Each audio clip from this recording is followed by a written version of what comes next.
Assalamualaikum warahmatullahi wabarakatuh. Perkenalkan saya Imam Muslim, CGP Angkatan 7 dari Blitar, UPT SD Negeri Sumber Boto 5, kelas 24. Tentu kita sudah tidak asing lagi dengan semboyan Ki Hajar Dewantara, ing ngarsa Sung Tulodo, ing Madya Mangunkarsa, Tutwuri Handayani. Ide atau gagasan pemikiran Ki Hajar Dewantara mengajarkan maksud dari pendidikan yaitu menuntun segala kodrat yang ada pada anak-anak agar mereka dapat mencapai keselamatan dan kebahagiaan yang setinggi-tingginya, baik sebagai manusia maupun sebagai anggota masyarakat. Ada dua hal penting menurut beliau, yaitu yang pertama, pendidikan adalah tempat persemaian segala benih kebudayaan yang hidup dalam masyarakat. Yang kedua, pendidikan tidak hanya untuk mendapatkan nilai, tetapi pendidikan adalah menjemput kebudayaan atau peradaban yang kita dambakan. Perubahan seperti tata surya yang harus bergerak tidak boleh statis. Bergerak menurut kodrat zaman dan kodrat alam.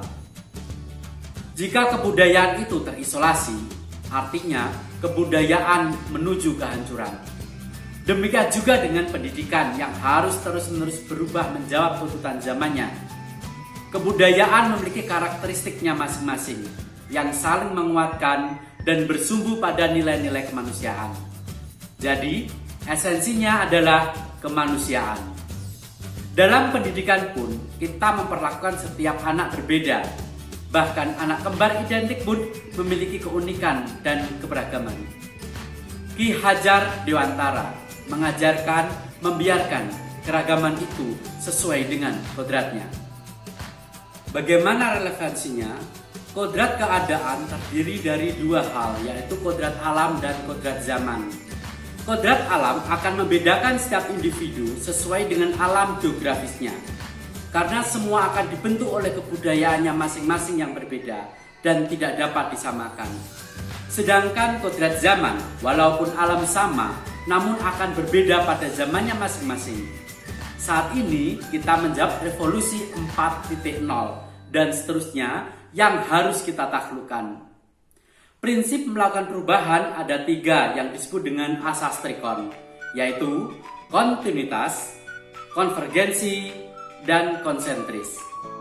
Kontinuitas, kita harus berdialog kritis tentang sejarah. Dalam bergerak ke depan, kita tidak boleh lupa akan akar nilai budaya yang hakiki dari masyarakat. Konvergensi, perubahan harus memanusiakan manusia dan memperbaiki nilai-nilai kemanusiaan. Sedangkan konsentris maknanya, pendidikan harus menghargai keberagaman dan memerdekakan pembelajar karena setiap orang berputar sesuai dengan orbitnya. Apa yang harus berubah? Budi pekerti. Budi dapat diartikan dari cipta atau pikiran, rasa atau perasaan, karsa atau kemauan. Pekerti dimaknai dengan tenaga. Harus seimbang semuanya, harus bersifat holistik, tidak boleh timpang, agar terjadi kebijaksanaan. Ki Hajar Dewantara juga mengajarkan pada kita keharusan memandang anak dengan rasa hormat.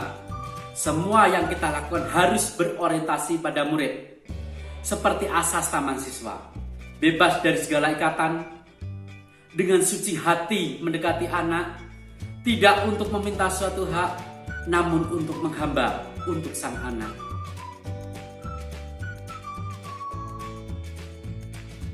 Mengapa pemikiran Ki Hajar Dewantara baik diimplementasikan?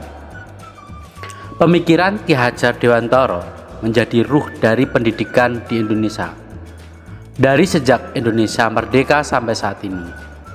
Dengan semboyannya yang berbunyi ing ngarsa Sung Tulodo ing Madya Mangunkarsa Tutwuri Handayani, yang bermakna sebagai seorang pemimpin pendidikan, kita saat di depan berperan memberikan contoh bagi orang lain, saat di tengah kita membangkitkan semangat, dan saat kita di belakang kita memberikan arahan.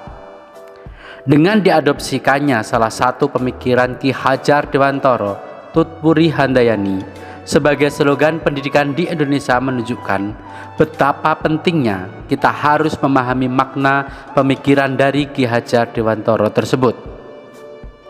Oleh karena itu, sudah menjadi kewajiban bagi yang mengabdikan diri di dunia pendidikan untuk mengimplementasikannya ke dalam proses pembelajaran. Contoh penerapan di UPT SD Negeri Sumberboto 5 yang mewujudkan pembelajaran yang berorientasi pada murid adalah memberikan pembelajaran yang berbasis permainan, juga melaksanakan market day dan juga outclass, di mana anak merasa senang sambil belajar. Ada tantangan dan solusi tersendiri dalam implementasi pemikiran Ki Hajar Dewantara. Tantangan yang kami temui, paradigma wali murid masih berorientasi pada akademik dan membanding-bandingkan dengan siswa lainnya. Solusinya, melakukan pendekatan untuk memberikan pemahaman bahwa setiap anak itu unik dengan karakternya masing-masing. Demikian pembahasan kita. Salam semangat guru hebat. Semoga hal kecil ini membawa manfaat. Ihdinas siratal mustaqim. Assalamualaikum warahmatullahi wabarakatuh.